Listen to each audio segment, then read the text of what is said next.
നമസ്കാരം. മൊബൈൽ ഫോണുകൾ ഇല്ലാത്ത ഒരു ദിവസം, വർത്തമാനകാല സാഹചര്യത്തിൽ അങ്ങനെ ഒരു ദിവസത്തെക്കുറിച്ച് നമുക്ക് ചിന്തിക്കാൻ സാധിക്കുമോ? ഉറ്റവരെയും ഉടയവരെയും ബന്ധുക്കളെയും സുഹൃത്തുക്കളെയും എല്ലാം നമ്മൾ നിരന്തരം ബന്ധപ്പെട്ടുകൊണ്ടിരിക്കുന്നത് മൊബൈൽ ഫോണിലൂടെയാണ്. മൊബൈൽ കോളുകൾക്കപ്പുറം സന്ദേശ രൂപത്തിലാണ് നമ്മൾ പലപ്പോഴും സുഹൃത്തുക്കളുമായും ബന്ധുക്കളുമായും ഒക്കെ സൗഹൃദ സംഭാഷണം നടത്താറുള്ളത്. ഇന്ന് ഏറ്റവും കൂടുതൽ ആവശ്യത്തിനായി ഉപയോഗിക്കുന്ന ആപ്പ് വാട്സപ്പ് ആണ്. എന്നാൽ എല്ലാ ദിവസവും ഇത്തരത്തിൽ മറ്റുള്ളവർക്ക് മെസ്സേജുകളും സന്ദേശങ്ങളുമൊക്കെ അയക്കുന്ന നമ്മുടെ വാട്സപ്പ് വളരെ പെട്ടെന്ന് മറ്റാരുടെയോ നിയന്ത്രണത്തിൽ ആകുന്നു. നമുക്ക് ഒന്നും ചെയ്യാൻ സാധിക്കുന്നില്ല. നിയന്ത്രണത്തിലാക്കിയ ആ വ്യക്തി നിരവധി സന്ദേശങ്ങൾ അയക്കുന്നു, പണം ആവശ്യപ്പെടുന്നു. അങ്ങനെയൊരു സാഹചര്യമാണ് ഇപ്പോൾ തലസ്ഥാന നഗരത്തിലെ ഉൾപ്പെടെയുള്ള മൊബൈൽ ഉപഭോക്താക്കൾ, ടെലിഫോൺ ഉപഭോക്താക്കൾ നേരിട്ടുകൊണ്ടിരിക്കുന്നത്. ഈ വിഷയത്തിൽ പോലീസിന് കാര്യമായി ഒന്നും ചെയ്യാൻ സാധിക്കില്ല എന്നാണ് അറിയുന്നത്. അപ്പോൾ പിന്നെ എങ്ങനെയാണ് ഈ തട്ടിപ്പിൽ നിന്ന് നമുക്ക് രക്ഷപ്പെടാൻ സാധിക്കുക? ന്യൂസ് ടെൻസ് വിശദമായി പരിശോധിക്കുന്നു. എല്ലാ പ്രേക്ഷകർക്കും സ്വാഗതം. ആദ്യം പ്രധാന തലക്കെട്ടുകളിലേക്ക്. വാട്സപ്പ് അക്കൗണ്ടുകൾ ഹാക്ക് ചെയ്ത് വ്യാപക പണം തട്ടിപ്പ് തുടരുന്നു. ഹാക്കിംഗ് കണ്ടെത്തിയാൽ വാട്സപ്പ് അക്കൗണ്ട് വീണ്ടെടുക്കാനാവില്ല. നടപടിയെടുക്കാൻ മാർഗമില്ലാതെ പോലീസ്.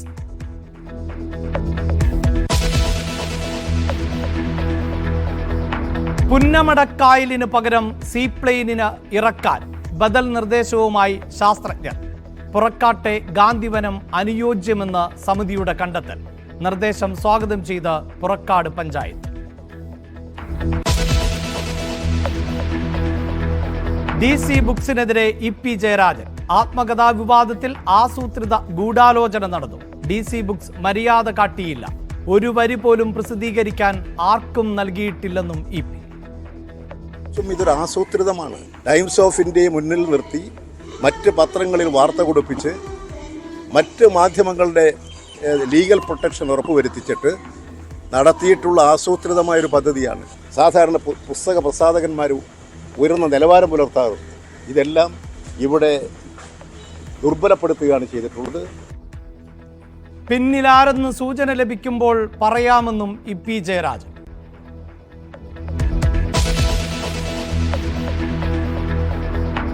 പരസ്യ ചേരിപ്പോരിനിടെ നിർണായക BJP യോഗം ഇന്ന് കൊച്ചിയിൽ.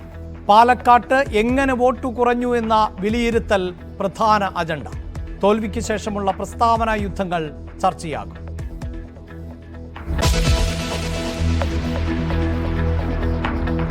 വയനാട് പുനരധിവാസത്തിന് ഭൂമി ഏറ്റെടുക്കുന്നതിന് എതിരായ ഹർജി ഇന്ന് ഹൈക്കോടതിയിൽ.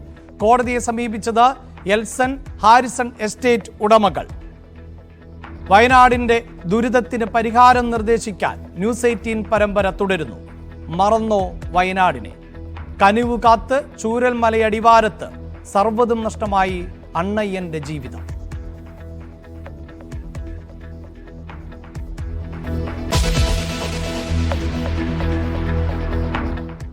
തൃശൂർ നാട്ടികയിൽ ലോറി പാഞ്ഞുകയറി 5 പേർക്ക് ദാരുണാന്ത്യം. അപകടം പുലർച്ചെ. മരിച്ചത് റോഡരികിൽ ഉറങ്ങിക്കിടന്ന നാടോടി സംഘം. അപകടം ഉണ്ടാക്കിയത് കണ്ണൂരിൽ നിന്ന് വന്ന തടി കയറ്റിയ ലോറി. ഡ്രൈവർ മദ്യലഹരിയിലായിരുന്നുവെന്ന് സംശയം പ്രകടിപ്പിച്ച് നാട്ടുകാർ. ഇന്ന് ഭരണഘടനാ ദിനം. രാജ്യത്തിന്റെ അടിത്തറയായ ഭരണഘടനയ്ക്ക് അംഗീകാരം ലഭിച്ചിട്ട് 7.5 പതിറ്റാണ്ട്. പാർലമെന്റ് സെൻട്രൽ ഹാളിൽ സംയുക്ത സമ്മേളനം. പ്രതിപക്ഷ നേതാക്കളെ സംസാരിക്കാൻ അനുവദിക്കണമെന്ന് ഇന്ത്യ സഖ്യം.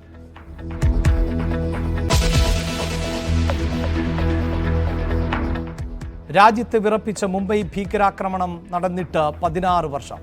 പാക് ഭീകരർ നടത്തിയ കൂട്ടക്കുരുതിയിൽ പൊലിഞ്ഞത് 166 ജീവൻ.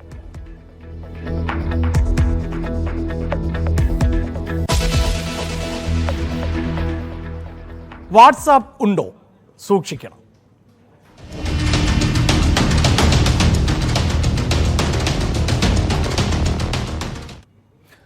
വാട്സാപ്പ് ഹാക്ക് ചെയ്ത് പണം തട്ടുന്ന മാഫിയ സംഘം സംസ്ഥാനത്ത് വിലസുമ്പോൾ കൈമലർത്തുകയാണ് പോലീസ്. സൂക്ഷിക്കണം എന്ന മുന്നറിയിപ്പിന് അപ്പുറം കാര്യമായ തുടർ നടപടികളൊന്നും പോലീസിന് കൈക്കൊള്ളാൻ കഴിയുന്നില്ല.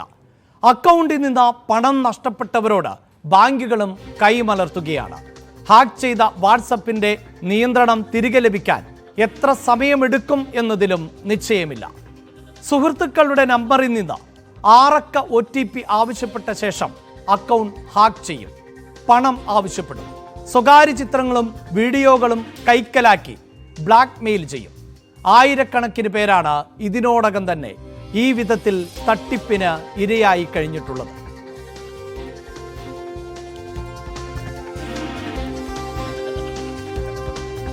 വാർത്തയുടെ വിശദാംശങ്ങളുമായി TG സജിത്ത് ആണ് ന്യൂസ് ഡെസ്കിൽ നിന്ന് ചേരുന്നത്.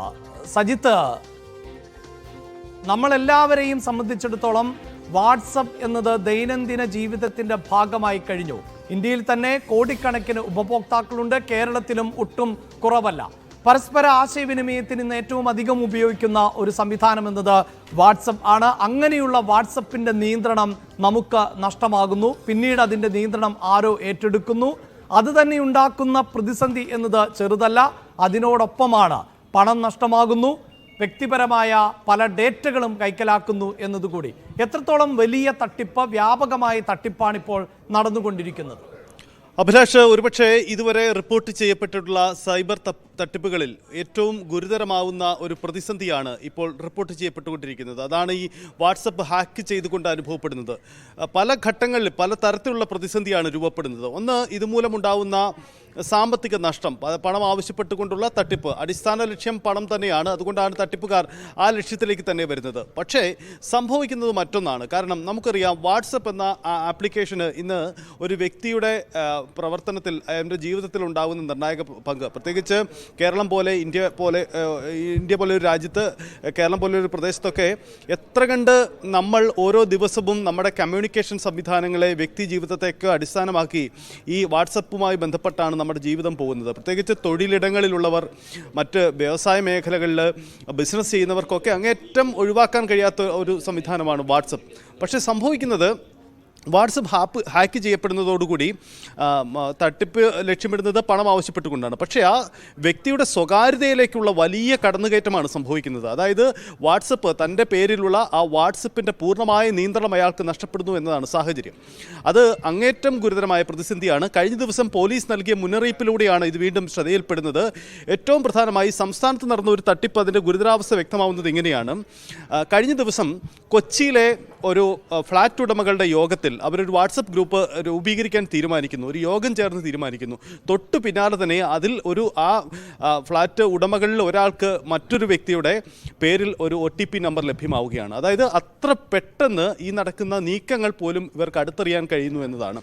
തുടർന്ന് ഇത് തിരിച്ചറിയപ്പെടുകയും നമ്പർ ആവശ്യപ്പെടുകയും പിന്നീട് തിരിച്ചറിയപ്പെടുകയും ചെയ്തു.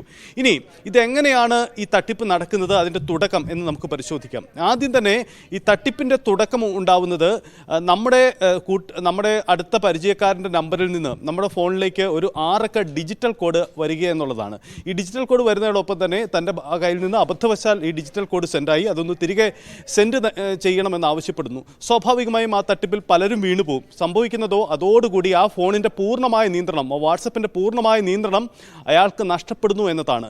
പിന്നീട് നടക്കാൻ പോകുന്ന നീക്കങ്ങൾ 2 തരത്തിലാണ്. ഒന്ന്, ഈ വാട്സപ്പ് അക്കൗണ്ടിൻ്റെ നിയന്ത്രണം തിരികെ ലഭിക്കണമെങ്കിൽ അവർക്ക് ഒരുപക്ഷെ പണം ആവശ്യപ്പെടും. അതല്ലെങ്കിൽ ആ കോൺടാക്റ്റിലുള്ള, അതായത് വാട്സപ്പ് കോൺടാക്റ്റിലുള്ള ആളുകളിലേക്ക് പൂർണ്ണമായും അദ്ദേഹം ഈ തട്ടിപ്പ് നടത്തിയ വ്യക്തിയുടെ നിയന്ത്രണത്തിൽ പണം ആവശ്യപ്പെട്ടുകൊണ്ടുള്ള മെസ്സേജുകൾ നിരന്തരമായി അയച്ചുകൊണ്ടിരിക്കും. എന്ന് മാത്രമല്ല, തൻ്റെ ഫോൺ ഹാക്ക് ചെയ്യപ്പെട്ടു എന്ന് തിരിച്ചറിയപ്പെട്ട് തട്ടിപ്പിന് കൂട്ടുകാർ നിന്ന് കൊടുക്കരുത് എന്ന് അറിയിച്ചുകൊണ്ട് അദ്ദേഹം മറ്റു വ്യക്തികൾ മെസ്സേജ് അയച്ചാൽ അതുപോലും ഡിലീറ്റ് ചെയ്യപ്പെടാനുള്ള സംവിധാനം ഈ ഹാക്കിംഗ് ശൃംഖലയ്ക്കുണ്ട് എന്നതാണ് പോലീസിൻ്റെ വെളിപ്പെടുത്തൽ. അതായത് ഇതുവരെ വന്നതിൽ വെച്ച് ഒരുപക്ഷെ അങ്ങേറ്റം ഗുരുതരമായ ഒരു തട്ടിപ്പാണ് ഇപ്പോൾ നടന്നുകൊണ്ടിരിക്കുന്നത്. സജിത്ത്, ഇതിലൊരു കാര്യം കൂടി ഉണ്ടല്ലോ. ഇപ്പോൾ നമുക്കറിയാം, ഫേസ്ബുക്ക് വഴി അല്ലെങ്കിൽ മറ്റ് സമൂഹ മാധ്യമങ്ങൾ വഴിയൊക്കെ ഇത്തരം തട്ടിപ്പുകൾ നടക്കുമ്പോൾ അവിടെ ഉദാഹരണത്തിന് ഇപ്പോൾ എൻ്റെയോ അല്ലെങ്കിൽ സജിത്തിൻ്റെയോ ഒരു പ്രൊഫൈൽ ഉണ്ടാകും. ആ പ്രൊഫൈലിൽ വന്നിട്ടുള്ള ചിത്രങ്ങൾ, മറ്റ് ഡേറ്റകളെല്ലാം സമാഹരിച്ചുകൊണ്ട് മറ്റൊരു അക്കൗണ്ട് ക്രിയേറ്റ് ചെയ്യും. അതിനുശേഷം നമ്മുടെ സുഹൃത്തുക്കളെ ബന്ധപ്പെടുക എന്നതാണ് പൊതുവെ ഇതിനു മുമ്പൊക്കെ നമ്മൾ കണ്ടിട്ടുള്ള ഒരു തട്ടിപ്പിൻ്റെ രീതി. പക്ഷേ ഇതങ്ങനെയല്ലല്ലോ. ഉദാഹരണത്തിന് ഇപ്പോൾ എൻ്റെ വാട്സപ്പ് നമ്പറാണ് ഹാക്ക് ചെയ്യപ്പെട്ടത് എങ്കിൽ ഞാൻ സജിത്തുമായി നിരന്തരം ഓഫീസ് ആവശ്യങ്ങൾക്കടക്കം വാട്സപ്പിലൂടെ കമ്മ്യൂണിക്കേഷൻ നടത്തുന്ന ഒരാളായിരിക്കും. അപ്പോൾ ആ സന്ദേശത്തിൻ്റെ ഒപ്പം അല്ലെങ്കിൽ ആ സന്ദേശത്തിന് ശേഷം അടുത്ത സന്ദേശം എന്ന നിലയിലേക്ക് എൻ്റെ സന്ദേശം വരുമ്പോൾ അവിടെ സംശയത്തിന് പോലും ഇടമില്ല എന്നുള്ളതല്ലേ വസ്തുത? യെസ്, അത് വളരെ പ്രധാനപ്പെട്ട കാര്യമാണ്. ഒപ്പം ഈ തട്ടിപ്പിൻ്റെ വ്യാപ്തി ആളുകളിലേക്ക് എത്തുന്നത് പലപ്പോഴും അത് തിരിച്ചറിയപ്പെടാൻ വൈകുന്നു. നമ്മുടെ സമൂഹത്തിൽ സൈബർ തട്ടിപ്പുകൾ പല വിധത്തിലുണ്ട് അഭിലാഷ്. അതുകൊണ്ട് ആളുകൾ പൊതുവിൽ ജാഗരൂകമാണ് ഈ സൈബർ ഇടത്തെ ഇടപെടലും സംവിധാനങ്ങളും. പക്ഷേ വാട്സപ്പ് ഉപയോഗിച്ചുകൊണ്ടുള്ള ഇത്തരം തട്ടിപ്പുകൾ ആരും പ്രതീക്ഷിക്കുന്നില്ല. പലപ്പോഴും നമ്മൾ കണ്ടിട്ടുള്ള തട്ടിപ്പുകൾ OTP നമ്പർ ആവശ്യപ്പെട്ടുകൊണ്ട് ബാങ്ക് അക്കൗണ്ടിൽ നിന്ന് നേരിട്ട് പണം പിൻവലിക്കുന്ന രീതി, അതുപോലെ ക്രെഡിറ്റ് കാർഡ് നമ്പറുകൾ ഉപയോഗിച്ചുകൊണ്ടുള്ള തട്ടിപ്പ് രീതികൾ, ഇത്തരം തട്ടിപ്പുകൾ നമ്മൾ മുമ്പും കണ്ടിട്ടുണ്ട്. പക്ഷേ വാട്സപ്പ് ഹാക്ക് ചെയ്യപ്പെടുമോ എന്നതൊരു വലിയ ആശങ്കപ്പെടുന്ന കാര്യമാണ്. കാരണം ഈ പൂർണ്ണമായും സ്വകാര്യതയിൽ കടന്നു കയറില്ല എന്ന ഉറപ്പ് നൽകുന്ന ഒരു ശൃംഖലയാണ്, ഒരു സംവിധാനമാണല്ലോ വാട്സപ്പ്. അവിടേക്ക് ഇതെന്ത് സംഭവിക്കുന്നു എന്ന ചോദ്യമാണ്. അവിടെയാണ് ഇതിൻ്റെ ഗുരുതരാവസ്ഥ വ്യക്തമാവുന്നത്. ഞാൻ നേരത്തെ സൂചിപ്പിച്ച കാര്യങ്ങൾ, ഒന്ന്, പണം നഷ്ടമാവുന്നു എന്നതിനുമപ്പുറം ഒരു വ്യക്തിയുടെ സ്വകാര്യതയിലേക്ക് പൂർണ്ണമായും കടന്നു കയറുകയാണ്. അതിലൂടെ ആ വ്യക്തിക്കുണ്ടാകുന്ന മാനസിക പ്രശ്നങ്ങൾ, അദ്ദേഹത്തിൻ്റെ കോണ്ടാക്റ്റ് നഷ്ടപ്പെടുന്നു. അങ്ങനെ വലിയ അവസ്ഥ തന്നെയുണ്ട്. നമുക്ക് ഈ വാർത്ത ഇന്ന് കൈകാര്യം ചെയ്യേണ്ടി വരുന്നതിൻ്റെ ഒരു പ്രധാനപ്പെട്ട ഘടകം നമ്മുടെ ഓഫീസിൽ തന്നെ ഒരു വ്യക്തിക്ക് സംഭവിച്ച ഒരു പ്രധാനപ്പെട്ട പ്രതിസന്ധിയാണ്. എങ്ങനെയാണ് ഈ തട്ടിപ്പ് സംഭവിച്ചത്, അതിൻ്റെ വ്യാപ്തി അതെങ്ങനെ ഉണ്ടായി എന്ന് വളരെ വ്യക്തമാണ്. നമ്മുടെ news editor N M Unnikrishnan, അദ്ദേഹത്തിനുണ്ടായ അനുഭവം തന്നെയാണ് ഏറ്റവും ഗുരുതരം. കാരണം അദ്ദേഹം ഓഫീസ് സംവിധാനങ്ങൾക്ക് ഉപയോഗിക്കുന്ന അദ്ദേഹത്തിൻ്റെ വാട്സപ്പ് നമ്പർ ഇന്നലെ ഉച്ചയോടുകൂടി ഹാക്ക് ചെയ്യപ്പെടുകയായിരുന്നു. എൻ്റെ മുൻകൃഷ്ണൻ തന്നെ നമുക്കിപ്പോൾ ഉണ്ട്. എന്താണ് യഥാർത്ഥത്തിൽ ഇന്നലെ സംഭവിച്ചത്? എപ്പോഴാണ് ഇത് ഹാക്ക് ചെയ്യപ്പെട്ടു എന്ന് ബോധ്യപ്പെടുന്നത്? ഇന്നലെ ഉച്ചയ്ക്കൊരു 4 മണിയോടുകൂടി നമ്മുടെ എഡിറ്റോറിയൽ മീറ്റിങ്ങിൽ ഇരിക്കുന്ന സമയത്താണ് വാട്സപ്പിൽ നിന്ന് പണം ചോദിച്ചൊരു മെസ്സേജ് വരുമെന്ന് പറഞ്ഞ് നമ്മുടെ സഹപ്രവർത്തകനായിരുന്ന അഡ്വക്കേറ്റ് ശ്യാം ദേവരാജ് വിളിക്കുന്നത്. ഈ സമയത്ത് എന്താണ് സംഭവിച്ചത് അറിയാൻ വേണ്ടി വാട്സപ്പ് നോക്കുമ്പോൾ സംഭവിച്ചത്, എൻ്റെ വാട്സപ്പ് എനിക്ക് ആക്സസ് ചെയ്യാൻ പറ്റുന്നില്ല. എൻ്റെ വാട്സപ്പ് ഒരു ഫോണിലേക്ക് വാട്സപ്പ് എടുക്കുമ്പോൾ കിട്ടുന്ന സ്ക്രീൻ QR കോഡുള്ള സ്ക്രീൻ മാത്രമാണ്. അപ്പോൾ ഞാനൊരു നമ്പർ എൻ്റർ ചെയ്ത് കൊടുത്ത് വാട്സപ്പ് റീഗെയിൻ ചെയ്യാൻ നോക്കി. അപ്പോൾ ഇത് ഒരു ഇൻഫിനിക്സ് എന്ന ഫോൺ ഉപയോഗിക്കുന്ന ഒരാളുടെ നമ്പറിലേക്കാണ് എനിക്ക് വരേണ്ട OTP പിൻ നമ്പർ പോകുന്നത് എന്ന മെസ്സേജ് വരുന്നു. ഇത് നോക്കി തൊട്ടുപുറകെ എൻ്റെ വാട്സപ്പിലെ വീണ്ടും ഞാൻ 2 തവണ ചെയ്യാൻ നോക്കുമ്പോൾ നിങ്ങൾ പലതവണയായിട്ട് പിൻ നമ്പർ എടുക്കാൻ ശ്രമിക്കുന്നു, അതുകൊണ്ട് നിങ്ങൾക്കിനി വാട്സപ്പിലേക്ക് അടുത്ത 24 മണിക്കൂറിൽ ആക്സസ് ലഭിക്കില്ല എന്ന മെസ്സേജ്. അത് വാട്സപ്പിൽ സ്വാഭാവികമായി വരേണ്ട മെസ്സേജാണ്. ആ മെസ്സേജ് ലഭിക്കുന്നു. അങ്ങനെയാണ് ഇത് ഞാൻ എൻ്റെ സുഹൃത്തുക്കളെ അലർട്ട് ചെയ്യുകയും സൈബർ സെല്ലിലേക്ക് കംപ്ലൈൻ്റ് ആയിട്ട് മൂവ് ചെയ്യുകയും ചെയ്യുന്നത്.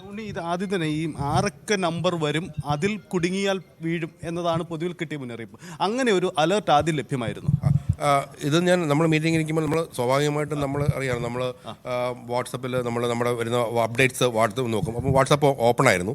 ആ സമയത്ത് ഇതിലേക്ക് പെട്ടെന്നൊരു പോപ്പപ്പ് പോലെ ഒരു 6 ഡിജിറ്റ് നമ്പർ വരുന്നു. ഈ നമ്പർ ഞാൻ അപ്പോൾ പെട്ടെന്ന് ഓർക്കുന്നില്ല. ഈ നമ്പർ ഞാൻ സ്വൈപ്പ് ചെയ്തുകൊണ്ട് ഇത് സ്ക്രീനിൽ നിന്ന് ഡിസപ്പിയർ ചെയ്യാൻ നോക്കുന്നു. ആ സമയത്ത് ഇതിൽ നിന്ന് ഇത് കോപ്പി പേസ്റ്റ് ആയതാണെന്ന് കരുതുന്നു. എൻ്റെ ഫോണിൽ മെസ്സേജ് പോയതായിരിക്കാം. ഈ പിൻ നമ്പർ എൻ്റെ ഫോണിൽ നിന്ന് വാട്സപ്പിലേക്ക് എൻ്റർ ആകുന്നു എന്ന് കരുതുന്നു. അങ്ങനെയാണ് ഇത് സംഭവിച്ചത്. ഒരു 6 ഡിജിറ്റ് നമ്പർ വന്നു. അതിന് തൊട്ട് പുറകെ നമ്മൾ സ്വാഭാവികം ചിലപ്പോൾ വാട്സപ്പ് നമ്മൾ ഇത്തരത്തിൽ ആപ്ലിക്കേഷനുകൾ നമ്മൾ ഫോണിലേക്ക് ഇൻസ്റ്റാൾ ചെയ്യുമ്പോൾ വെരിഫിക്കേഷൻ വരുന്ന കോള്, അത്തരത്തിലൊരു കോള് വന്നിരുന്നു. ആ കോൾ ഞാൻ ഡിനേ ചെയ്യുകയാണ് ചെയ്തത്. പക്ഷേ അതിനിടയ്ക്ക് ഈ വാട്സപ്പ് ഹാക്ക് ചെയ്യപ്പെട്ടിരുന്നു. പക്ഷേ ഹാക്ക് ചെയ്യപ്പെട്ട ഒരു കാര്യം, ഇപ്പോഴത്തെ അവസ്ഥ എന്താണ്? കാരണം ഇപ്പോൾ ഏകദേശം 10 മണിക്കൂർ പിന്നിട്ടു, അല്ലേ? 10-ലധികം മണിക്കൂർ, 15 മണിക്കൂറോളം പിന്നിട്ടു. 15 മണിക്കൂറധികം പിന്നിട്ടു. ഈ സമയത്ത് സൈബർ സെല്ലിൽ ഞാൻ ഇന്നലെ രാത്രി തന്നെ പരാതിയായി മൂവ് ചെയ്തു.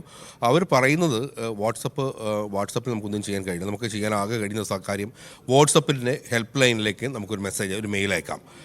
നോർമലി 3 ദിവസമാണ് ഇത് റിട്രീവ് ചെയ്യാൻ എടുക്കുക. പക്ഷേ ഇത് റിട്രീവ് ചെയ്യുന്ന കാര്യത്തിൽ യാതൊരു ഉറപ്പും തരാൻ കഴിയില്ല. അത് വാട്സപ്പിൻ്റെ അപ് ടു വാട്സപ്പാണ് ഈ കാര്യം. ഇത് ഉപയോഗിക്കുന്ന ആളെ കണ്ടെത്താനും പറ്റില്ല. അതുകൊണ്ട് തന്നെ ഇത് റിട്രീവ് ചെയ്യാനുള്ള സാധ്യത വളരെ കുറവാണെന്നാണ് നമുക്ക് പോലീസ് പറയുന്നത്. സൈബർ പോലീസ് പറയുന്നത് വാട്സപ്പിൽ അയച്ച മെയിലിന് മറുപടി കിട്ടിയില്ലെങ്കിൽ സൈബർ പോലീസിൽ നേരിട്ടെത്തിയാൽ അവർ അവിടെ നിന്ന് ഒരു കംപ്ലയിൻറ്റ് മെയിൽ റേസ് ചെയ്യും, അതുകൂടി നോക്കാം എന്നാണ് പറയുന്നത്. ഇന്നലെ ഈ ഹാക്ക് ചെയ്യപ്പെട്ടതിന് ശേഷം പിന്നീട് ഹാക്കർ ഉപയോഗിച്ച രീതികൾ എന്താണ്? അതായത് കോൺടാക്റ്റുകളിലേക്കെല്ലാം പണം ആവശ്യപ്പെട്ട് മെസ്സേജ് അയക്കുകയായിരുന്നു. എല്ലാ കോൺടാക്റ്റിലേക്കും 5000 രൂപ 10000 രൂപ വലിയ പ്രശ്നത്തിലാണ്. എൻ്റെ അക്കൗണ്ട് നഷ്ടപ്പെട്ടു, എൻ്റെ കയ്യിലുള്ള പണം കഴിഞ്ഞു, അതുകൊണ്ട് ഞാൻ പറയുന്ന ഗൂഗിൾ പേയിലേക്ക് 5000 മുതൽ 15000 രൂപ വരെ ചോദിച്ചുകൊണ്ട് മെസ്സേജുകൾ ചെന്നു. ചില ആളുകൾ എന്നെ ഫോണിൽ വിളിച്ച് ഇത് ചോദിച്ചു, ചിലർ ഈ മെസ്സേജിന് മറുപടി കൊടുത്തു. സ്വാഭാവികം നമുക്ക് ഫേസ്ബുക്കിൽ അറിയാം, ഫേസ്ബുക്കിൽ ഇത്തരം ഒരുപാട് മെസ്സേജുകൾ വരികയും തട്ടിപ്പ് നടക്കുകയും മുമ്പ് നമ്മൾ ശ്രദ്ധിക്കപ്പെടുകയും റിപ്പോർട്ട് ചെയ്യുകയാണ്. വാട്സപ്പിൽ ഇത് ആദ്യമാണ്, പലർക്കും ഇത് പുതിയ കാര്യമായിരുന്നു. അവർ എനിക്ക് പേഴ്സണലായി വിളിക്കുകയും മെസ്സേജ് അയക്കുകയും ചെയ്തു. ഈ മെസ്സേജ് എൻ്റെ വാട്സപ്പിലേക്ക് ഈ സമയത്തെല്ലാം എൻ്റെ വാട്സപ്പ് ഓൺലൈനാണെന്നാണ് ഇവരെല്ലാം കാണുന്നത്. തീർച്ചയായും നമുക്ക് ഉണ്ണികൃഷ്ണനുണ്ടായ ദുരനുഭവം പ്രേക്ഷകരിലേക്ക് കൂടുതലായി എത്തിക്കാം. അതിനു മുമ്പ് ഇപ്പോൾ ES ബിജുമോൻ, അദ്ദേഹം സൈബർ വിജിലൻസ് SP ആണ്. സാർ, ഇത്തരത്തിൽ ഈ ഞങ്ങളുടെ സഹപ്രവർത്തകനടക്കം നേരിട്ട ഒരു ബുദ്ധിമുട്ടാണ് പ്രേക്ഷകരിലേക്ക് എത്തിച്ചുകൊണ്ടിരിക്കുന്നത്. ഇങ്ങനെ വാട്സപ്പ് ഹാക്ക് ചെയ്യപ്പെട്ടു എന്ന് വ്യാപകമായ ഒരു പരാതി ഉയർന്നു വരുന്നുണ്ട്. അത് സൈബർ വിഭാഗത്തിന് രജിസ്റ്റർ ചെയ്യപ്പെടുന്നുണ്ടോ? സൈബർ വിഭാഗം ഇതിനെ ഗൗരവമായി കണ്ടുകൊണ്ട് മുന്നോട്ട് പോകുന്നുണ്ടോ? തീർച്ചയായിട്ടും ഇപ്പൊ പറഞ്ഞത് കറക്റ്റ് ആയിട്ടുള്ള കാര്യമാണ്. ഈ വാട്സപ്പ് ഹാക്കിംഗ് എന്നുള്ള രീതിയിൽ ഈ കഴിഞ്ഞ കുറെ ദിവസങ്ങളായിട്ട് പരാതികൾ പല ഫോണുകളിൽ നിന്നും ഉണ്ടായിട്ടുണ്ട്. ഒപ്പം തന്നെ നമ്മളുടെയൊക്കെ ശ്രദ്ധയിൽപ്പെട്ടു. അതിന്റെ ഒരു അവയർനെസ് അല്ലെങ്കിൽ അതിന്റെ ഒരു എന്ത് രീതിയിൽ എങ്ങനെ പ്രിവെന്റീവ് ചെയ്യണം എന്നുള്ള കാര്യങ്ങളൊക്കെ പോലീസും അതുപോലെ തന്നെ സൈബർ വിഭാഗവും ഒക്കെ തന്നെ അഡ്വൈസ് ആയിട്ട് നമ്മൾ കൊടുക്കുകയും ചെയ്തിട്ടുണ്ട്. ശരിക്കും ഇത് സംഭവിക്കുന്നത് പലപ്പോഴും നമ്മളുടെ ഫോണിലേക്ക് നമ്മളുടെ നമ്പർ ഉപയോഗിച്ചുകൊണ്ട് മറ്റൊരാൾക്ക് അവരുടെ ഫോണിൽ വാട്സപ്പ് ഇൻസ്റ്റാൾ ചെയ്യാൻ വേണ്ടിയാണ് ശ്രമിക്കുന്നത്. അപ്പൊ ഒരു 6 ഡിജിറ്റ് നമ്പറാണ് സാധാരണഗതിയിൽ നമ്മളുടെ ഫോണിൽ വരുന്ന ഒരു നമ്പറായിട്ട് വരുന്നത്.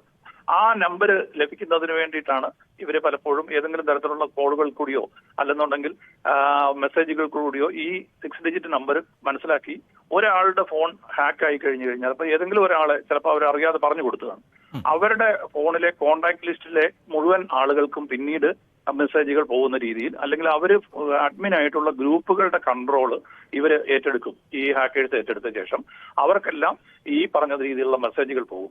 അപ്പൊ നമ്മൾ പരിചയമുള്ളവരോ അല്ലെങ്കിൽ ബന്ധുക്കളായിട്ടുള്ളവരോ നമുക്ക് അറിയാവുന്ന ആളുകളുടെ ഫോണിൽ നിന്നാണ് ഈ മെസ്സേജ് വരുന്നത്. അവർ ചിലപ്പോൾ പറയുന്നത് നിങ്ങൾ അറിയാതെ എന്റെ ഫോണിൽ നിന്ന് നിങ്ങളുടെ ഫോണിലേക്ക് മെസ്സേജ് അയച്ചിട്ടുണ്ട്. അപ്പൊ സ്വാഭാവികമായിട്ടും പല ആളുകളും ഇത് പറഞ്ഞു കൊടുക്കാൻ സാധ്യതയുണ്ട്. അങ്ങനെയാണ് കൂടുതൽ ആളുകളുടെ ഫോണുകൾ ഇത് ഹാക്കായി പോകുന്നത്. ഒരാളുടെ ഫോൺ ഹാക്കാക്കിയ ശേഷം അതിന്റെ കോണ്ടാക്ട് ലിസ്റ്റുള്ള വാട്സപ്പിലുള്ള മുഴുവൻ നമ്പറുകളിലേക്കും അവരുടെ ഗ്രൂപ്പുകളിലേക്കും ഇത്തരത്തിലുള്ള മെസ്സേജുകൾ അയച്ച് വീണ്ടും ആളുകളെ ഹാക്ക് ചെയ്യുന്ന സംവിധാനമാണുള്ളത്. ഇതിന് കൃത്യമായിട്ട് നമ്മൾ പറഞ്ഞിട്ടുള്ള കാര്യങ്ങൾ ഇതിന് നമ്മുടെ അടിയന്തരമായിട്ട് നമുക്ക് ചെയ്യാവുന്ന കാര്യങ്ങൾ, ഒന്ന് നമ്മളുടെ വാട്സപ്പിനകത്ത് ഒരു 2 ഫാക്ടർ ഓതന്റിക്കേഷൻ അല്ലെ 2 സ്റ്റെപ്പ് വെരിഫിക്കേഷൻ ഉണ്ട്. അത് നമ്മൾ എനേബിൾ ചെയ്ത് വെക്കണം. സാധാരണ അത് ഡിഫോൾട്ട് ആയിട്ട് എനേബിൾഡ് ആയിരിക്കത്തില്ല.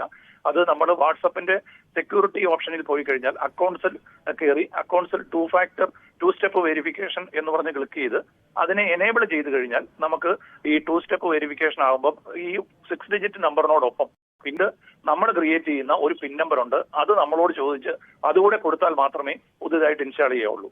ഒപ്പം ഏതെങ്കിലും തരത്തിൽ ഇത് നഷ്ടപ്പെട്ടാൽ ഇത് തിരിച്ചെടുക്കാൻ വേണ്ടിയിട്ട് നമ്മളുടെ ഒരു ഇമെയിൽ ഐഡിയും കൂടെ കൊടുക്കാനുള്ള ഓപ്ഷൻ ഉണ്ട്.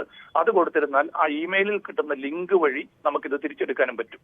ഇവിടെ ഇപ്പൊ പലപ്പോഴും നമ്മളുടെ ഫോൺ ഹാക്കായി കഴിഞ്ഞാൽ ഈ കാര്യങ്ങൾ എനേബിൾ ചെയ്തിട്ടില്ലെങ്കിൽ ഒരു 24 മണിക്കൂർ നേരം എങ്കിലും സമയമെടുക്കും നമ്മൾ വാട്സപ്പിന് കംപ്ലൈന്റ് കൊടുത്ത് അവർ നമ്മളുടെ ID വെരിഫൈ ചെയ്ത് തിരിച്ചു കിട്ടാൻ. അപ്പൊ ആ സമയത്തിനിടയിൽ ഇത്തരത്തിലുള്ള മെസ്സേജുകൾ പലർക്കും പോവുകയും അക്കൗണ്ടിൽ നിന്നും പെട്ടെന്ന് നേരത്തെ വാട്സപ്പിൽ ഫേസ്ബുക്കിലൊക്കെ ചോദിച്ച പോലെ തന്നെ അടിയന്തരമായിട്ട് ചെറിയ എമൗണ്ട് പൈസ ചോദിക്കുകയും ചെയ്യുകയാണ് പതിവ്. അപ്പൊ നമ്മളൊരു മാക്സിമം അവയർനെസ് ഇതിന്റെ ഭാഗത്ത് വേണ്ടതാണ്. തീർച്ചയായിട്ടും ഇത് പരാതികൾ ശ്രദ്ധയിൽപ്പെടുന്നുകൊണ്ട് അതിന് നടപടി സ്വീകരിച്ചു വരുന്നുണ്ട്. അതായത് സാർ, ഇതുമായി ബന്ധപ്പെട്ട് ഇപ്പോൾ വ്യാപകമായി ആളുകൾക്ക് നഷ്ടപ്പെടുന്നുണ്ട് അവരുടെ അക്കൗണ്ടുകൾ എന്നാണ് മനസ്സിലാക്കാൻ സാധിക്കുന്നത്. അപ്പോൾ ഈ വാട്സപ്പിനെ ഇത് ഒഫീഷ്യലി നമ്മുടെ സൈബർ വിഭാഗം ബന്ധപ്പെട്ടിട്ടുണ്ടോ? വാട്സപ്പിന് ഇത് അറിയാം. വാട്സപ്പിന് ഇത് മനസ്സിലാക്കിയിട്ടുണ്ട്. വാട്സപ്പ് ഇത് അറിയാവുന്നതുകൊണ്ടാണ് വാട്സപ്പിന്റെ അവർ തന്നെ ഇവരുടെ ഈ 2 സ്റ്റെപ്പ് വെരിഫിക്കേഷൻ ഒക്കെ എനേബിൾ ചെയ്യിപ്പിച്ചിട്ടുള്ളത്, നമ്മളോട് അത് പറഞ്ഞിട്ടുള്ളത്. പക്ഷെ പലപ്പോഴും ഇതറിയാമല്ലോ, നമ്മുടെ ഈ സാമ്പത്തിക തട്ടിപ്പ് നടത്തുന്നവരെല്ലാം തന്നെ സോഷ്യൽ എഞ്ചിനീയറിംഗ് ടെക്നിക്സ് ആണ്. നമ്മളെ വളരെ തന്ത്രപൂർവ്വമായിട്ടുള്ള ഒരു തരത്തിൽ സംസാരിപ്പിച്ച് വിശ്വസിപ്പിച്ചിട്ടാണ് ഈ രീതിയിൽ ചോദിച്ചെടുക്കുന്നത്. അത് നമ്മളുടെ ഒരു പെട്ടെന്ന് ചെറിയ സമയത്തെ ഒരു അശ്രദ്ധയിൽ കൂടിയാണ് ഇവരിതെല്ലാം ചെയ്യുന്നത്. അതിനെ നമ്മൾ തീർച്ചയായിട്ടും ഒരു അവയർനെസ് മാക്സിമം ഇപ്പം നിങ്ങൾ ചെയ്യുന്നത് പോലെ തന്നെ മാക്സിമം ആളുകളിലേക്ക് ഈ വിവരങ്ങൾ എത്തിക്കുക എന്നുള്ളതാണ് നമ്മൾ ചെയ്യേണ്ടത്. അതിന്റെ 2 സ്റ്റെപ്പ് വെരിഫിക്കേഷൻ എനേബിൾ ചെയ്യാൻ എല്ലാവരും ശ്രമിക്കണം എന്നും കൂടിയാണ് ഇതിനകത്ത് പറയാനുള്ളത്. സാർ, ഒരു കാര്യം കൂടി, ഇത് സ്വാഭാവികമായും വ്യക്തിപരമായ സ്വകാര്യതയൊക്കെ ബാധിക്കുന്ന വിഷയമായതുകൊണ്ട് അന്വേഷണ സംഘത്തിന് പോലും ഒക്കെ ഇത്തരം കാര്യങ്ങളിൽ ഇടപെടുന്നതിന് പരിമിതിയുണ്ട് എന്ന് പറയുമ്പോൾ തന്നെ ഈ ഇത്തരം തട്ടിപ്പുകാരിലേക്ക് എത്തുക എന്നത് സാധ്യമാണോ? ഇതാരാണ് ഈ തട്ടിപ്പ് നടത്തുന്നത് എന്നത് കണ്ടെത്തുക എന്നതൊക്കെ സാധ്യമാകുന്ന ഒന്നാണോ ഇപ്പോഴത്തെ സംവിധാനങ്ങൾ ഉപയോഗിച്ചുകൊണ്ട്?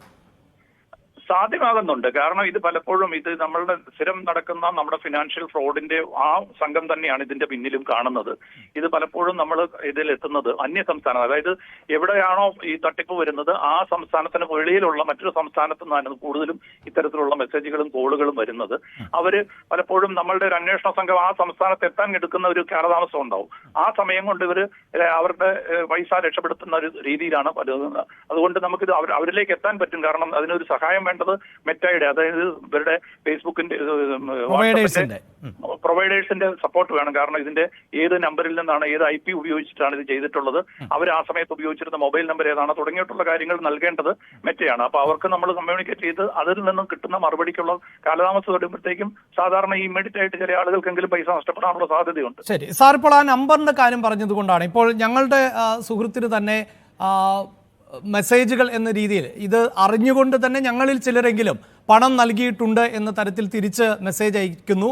അപ്പോൾ ഇന്ന നമ്പറിലേക്ക് അയക്കൂ എന്ന് അടുത്ത നിർദ്ദേശം വരുന്നു. ആ നമ്പറുകൾ അടക്കം ഞങ്ങൾ ശേഖരിക്കുകയും ചെയ്തിട്ടുണ്ട്. അപ്പോൾ ആ നമ്പറുകൾ ലഭിച്ചാൽ ഈ അന്വേഷണ സംഘത്തിന് അല്ലെങ്കിൽ താങ്കൾ ഉൾപ്പെടുന്ന വിഭാഗത്തിനൊക്കെ അതിലേക്ക് എത്തുക അത് പ്രാക്ടിക്കലാണോ? തീർച്ചയായിട്ടും ആ നമ്പറുകൾ പ്രസക്തമാണ്. പലപ്പോഴും ഈ നമ്പറുകൾ നേരിട്ട് ഇവരുടെ പേരിൽ അല്ലെങ്കിൽ KYC തെറ്റായിരിക്കും എങ്കിൽ പോലും ആ നമ്പറുകൾ നമുക്ക് തീർച്ചയായിട്ടും അന്വേഷണത്തിന് നല്ലതാണ്, തീർച്ചയായിട്ടും ഉതകുന്നതാണ്. ഈ നമുക്ക് ഇങ്ങനത്തെ കാര്യങ്ങൾ വന്നു കഴിഞ്ഞാൽ 1930 എന്ന് പറഞ്ഞ നമ്പറിൽ വിളിച്ച് നമുക്ക് ഇമ്മീഡിയറ്റ് ആയിട്ട് ഇത് റിപ്പോർട്ട് ചെയ്യാം. ഇത്തരത്തിൽ ഫൈനാൻസ് പോയി കഴിഞ്ഞാൽ അതുപോലെ cybercrime.gov.in എന്നുള്ള വെബ്സൈറ്റ് ഉണ്ട്. സഞ്ചാർ സാരഥി നമ്മളുടെ വെബ്സൈറ്റിലും ഈ തരത്തിൽ വരുന്ന നമ്പറുകൾ, അതായത് നമുക്കിങ്ങനെ മെസ്സേജ് ചോദിച്ചുകൊണ്ട് അല്ലെങ്കിൽ പൈസ ചോദിച്ചു വരുന്ന നമ്പറുകൾ കൊടുത്തു കഴിഞ്ഞാൽ I4C ഇന്ത്യൻ സൈബർ കോർഡിനേഷൻ സെന്ററുകൾ ഈ നമ്പറുകൾ ഇമ്മീഡിയറ്റ് ആയിട്ട് ബ്ലോക്ക് ചെയ്യും. ആ നമ്പർ സംബന്ധിച്ചുള്ള തുടർ അന്വേഷണം നടത്തുകയും ചെയ്യും. അത് പോലീസിന് തീർച്ചയായിട്ടും ഈ നമ്പറുകൾ അത് നമുക്ക് അന്വേഷണത്തിന് തീർച്ചയായിട്ടും ഉതകുന്ന ഒരു കാര്യം തന്നെയാണ്. അതായത് ഈ നിലവിലെ സാഹചര്യത്തിൽ ഈ ഇതിന്റെ ഭാഗമാകാതെ അല്ലെങ്കിൽ പെട്ടുപോകാതെ ഓരോരുത്തരും ശ്രദ്ധിക്കുക എന്നത് മാത്രമാണ് നൽകാൻ പറ്റുന്ന ഒരു നിർദ്ദേശം അല്ലേ?